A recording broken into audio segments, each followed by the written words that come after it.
আমরা আজকে দেখব স্পিনার বাটন দিয়ে কিভাবে এরকম একটা সিট তৈরি করতে পারবেন। এটা বিভিন্ন অফিসে বিভিন্ন জায়গায় এটা আমাদের খুব প্রয়োজন পড়ে, বিশেষ করে আমাদের সেলসের ক্ষেত্রে এগুলো খুব প্রয়োজন পড়ে। তো এটা করার জন্য আমাদের প্রথমে চলে আসতে হবে অফিস বাটনে, তারপরে এক্সেল অপশানে আসতে হবে, তারপরে কাস্টমাইজ অল কমেন্টস, তারপরে এখান থেকে আমাদের স্পিনার যে বাটনটা সেটা সিলেক্ট করতে হবে।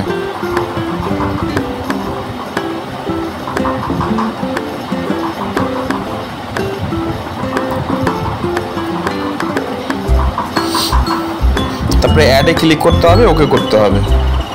তারপরে এখান থেকে আমরা এটা কাট করে দিলাম, দিয়ে আবার নতুন করে এটা সিলেক্ট করব এইভাবে। এটা হয়ে গেলে এটার উপরে রাইট ক্লিক করতে হবে, তারপরে ফরম্যাট কন্ট্রোলে আসতে হবে। কন্ট্রোলে আসার পরে এই যে সেল লিঙ্ক, আমরা যে কোয়ান্টিটি আছে সেখানে কোন ঘরে আছে সেটাতে দেব। তারপরে এইভাবে খুব সুন্দরভাবে আমাদের কাজ হবে।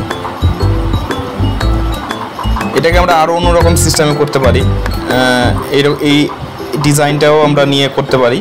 এটা একটা ইউনিক ডিজাইন, এটাকেও সেম একই রকম ফরম্যাট কন্ট্রোলে এসে আমাদের করতে হবে সেল লিঙ্কে।